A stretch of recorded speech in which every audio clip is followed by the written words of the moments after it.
okay, one thing that I'm thinking about, Daniel, is like talking about doing some more just kind of like triad improvisation exercises, which are going to help you just kind of like connect the triads on the fretboard in a more like fluid way.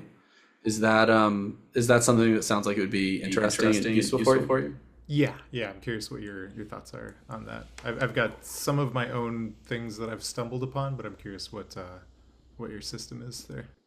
Yeah. Okay. So this is kind of like learning scales all over the fretboard, where like, you know, I guess there's some rote stuff at the beginning, and even if you don't have the rote stuff down I'm about to mention, we'll still really be able to do a lot today, I think. But basically, let's just go back to the A chord, just to this A to D loop thing, right? So we've got A, and I'll just like I'll just show you the triads walking up the top three strings for A pretty quickly. So we've got, A here, we've got A here, and we've got A here, right?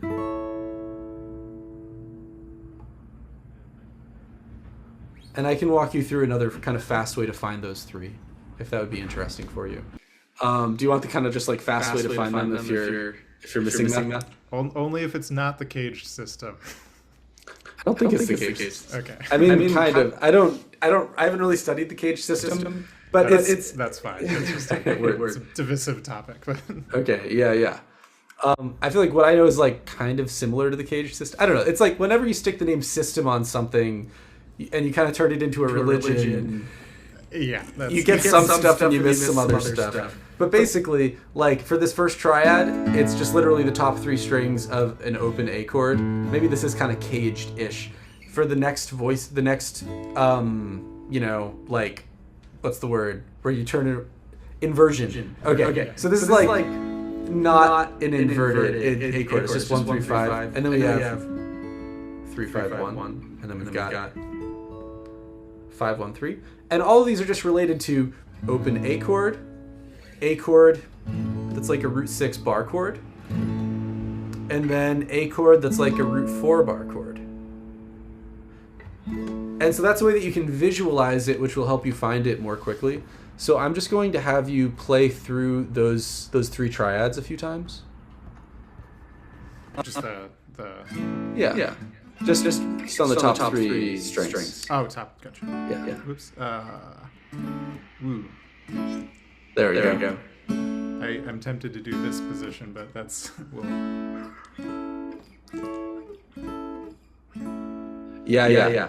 And when you're actually playing music, you can do that like as much as you can use any sort of voicing that you want. And like obviously we're just using triads as a way to start covering ground. But if you wanted to do this, that's also totally valid. Okay, so it's just seeing something cool that was happening, which was that you were also starting to play D arpeggios on that string set.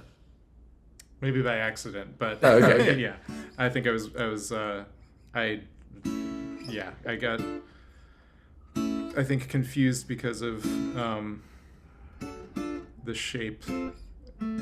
Oh yeah, let's play D arpeggios on the same string set. Okay. Oops. Cool. All right, now I've got an exercise. That's improvisational. All right. So let's bust out our handy backing track. Just the 1 to 4. Yeah. And then what you can literally do, we'll start off by having you play like a block chord solo with voices of A over the A chord, and then these D triads over the D chord.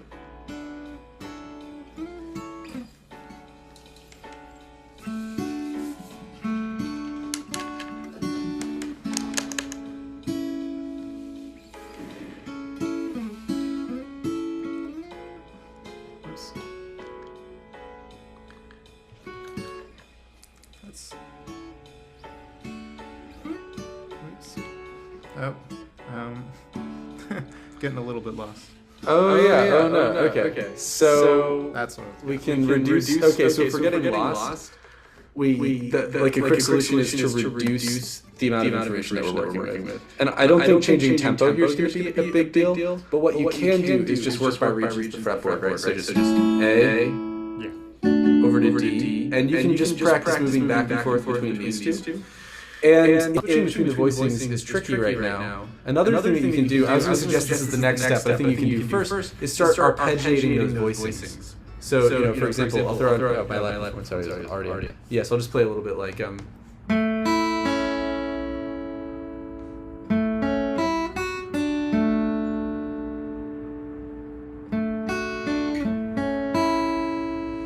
you can start to create melodies just by moving back and forth between those two triad shapes. Yeah, I think that this is the probably the string set that I'm the least comfortable with, because I tend to avoid the E string like the plague. With, wow. Stylistic reasons, but okay. This is good. I'm just got my work cut out for me. Yeah.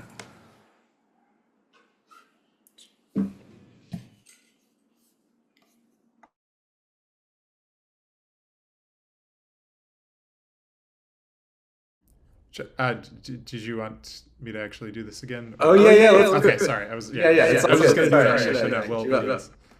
How do I? Okay, here we go.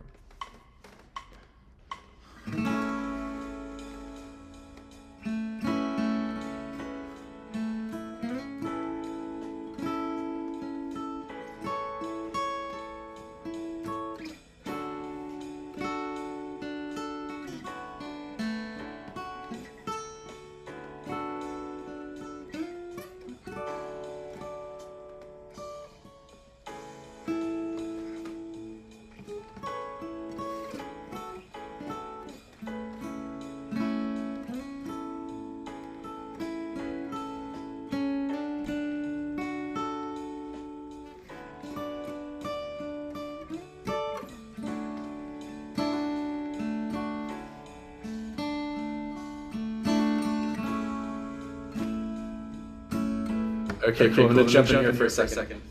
Okay, it seems like already you are significantly more comfortable moving between these triad shapes than you were 2 minutes ago. Is that accurate?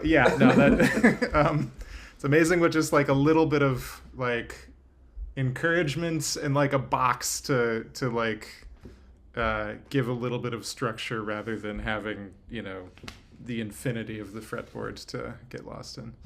Yeah. Cool. Okay. Wow. So there are a lot of different directions that we can take this. I'll suggest a few, and then we can kind of choose your adventure from there. Okay. So the first one is just continuing to dig into the world of triad shapes. So this is all just on the top 3 string, we're just talking about the top 3 strings here. Another thing that we can do is divide by region of the fretboard.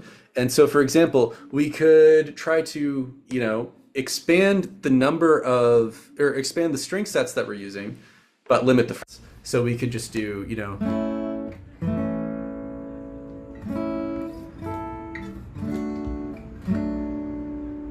for example, so this is all just kind of below the 5th fret.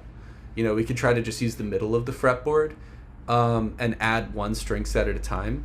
And for somebody who's a little bit less advanced, maybe, I would be more wary about just throwing a ton of triad voicings at them, but especially with you, Daniel, as a student, you already know a lot of triad shapes, and so yeah, okay, so that's kind of option 1. And you could pretty quickly, based on the rate of learning that you were just passing through there, you could probably map out the full fretboard pretty quickly, just moving between these triad inversions, but improvising with them. And improvising with them is obviously really the important thing. Like, for people who I have been working with, we talk about getting really hands-on with material right away and improvising with it and moving it around, because if you start improvising with it, you're going to find way more than if you're just making a list of things and practicing them in a list in a rote way.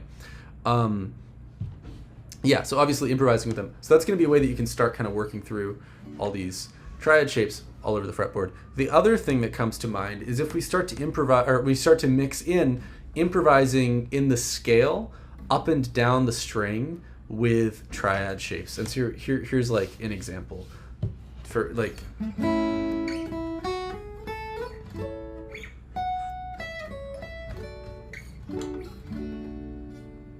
and so what I'm basically doing is just improvising in the A major scale across the high E string and then throwing in these triad shapes. And if you wanted to get really fancy, you could even improvise up and down multiple strings at a time while doing this. Does that make sense as an exercise? I think so.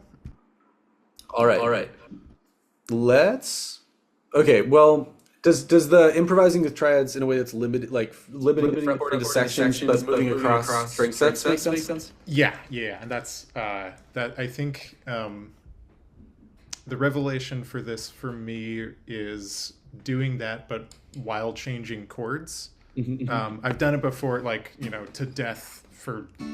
I mean, it's been a while, but just doing the same chord in a bunch of different positions, but doing that in a more musical context and also changing to nearby chords is I think that's like the next step that I need to take.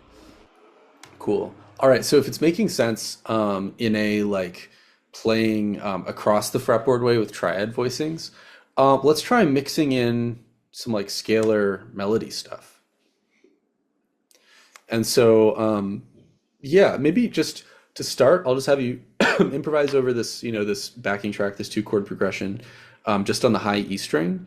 And we're just going to do melodies just to kind of get in the zone of playing melodies over these chords. Then we can start to mix in triads. But I'll stop you before we mix in triads. So we're just going to, just to get in the zone, just do some melodic improvising on the high E string. Yeah. All right. Thanks for being the guinea pig today. That's what I'm here for. But okay, here we go.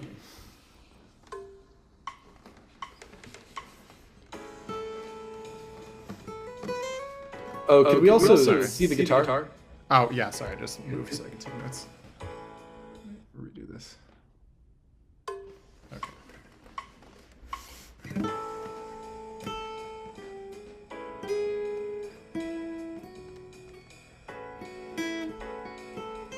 Whoops. Yeah, let's just stick to the high E string for now. Oh, that's right, yeah.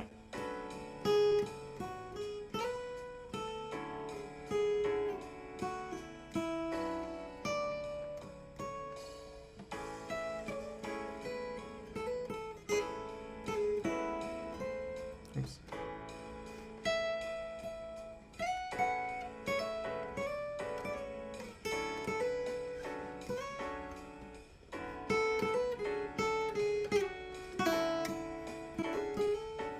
These are cool articulations. Can you try doing quarter notes? Just to make sure everything's smooth. Yeah.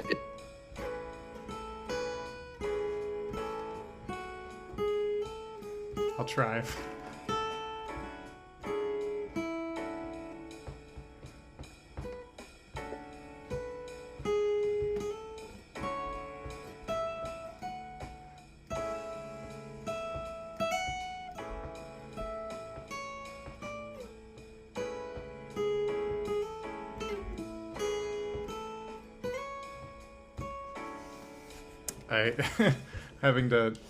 I probably would have picked a slightly different tempo.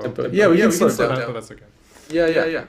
Because I think just step one is like making sure you can play quarter notes with it. So you're not just focusing on the things that you know. Yeah, I think I was just really following the like that ride symbol, and it's like nice. double timing it. I think I need to. I might need to pass the hot seat. Okay. Yeah. Okay. Well, then I'll show you. I'll just demonstrate a little bit. Okay. Yeah, you're doing so great. Yeah, cool. Wow, it's fun to get to talk about this stuff. Okay, so whoops. Yeah, so I'm just opening this up, and for Chris and AJ, something that I see you in a sec. All right. Well, I might actually save the rest of this spiel for Daniel's return so that he gets to see it. Oh, he can still hear. Okay, word. All right. Yeah. So something that I recommend for students is downloading this app called iReal Pro, which lets you just kind of program in like backing tracks and then just really practicing the things that you do with backing tracks in like a very constructive way. So basically I've got this backing track. It's 2 bars of A major 7 and then 2 bars of D major 7.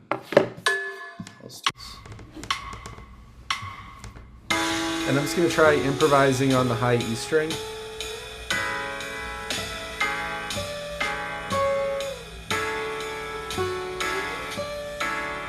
And I'm just playing quarter notes here.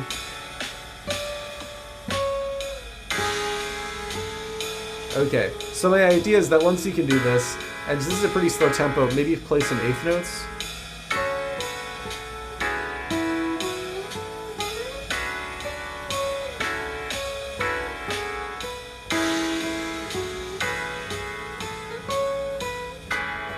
that's enough that you can start to mix in these triad shapes that we're talking about. So for example,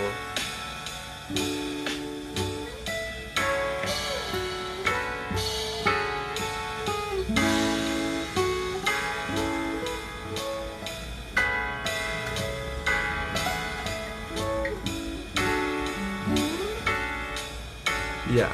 So you can start to do these things. And although with these chords and with this backing track, this sounds a little bit like a Christmas movie soundtrack, maybe what I was just doing, or maybe it's cool. The important thing is that we're really limiting the number of chords, and we're working with, in this case, materials like, practicing the stuff without distortion is very helpful, because as soon as you start getting distortion, you start, it gets really easy to start avoiding the little details of how pitch works. What we're really trying to do here is understand how pitch works.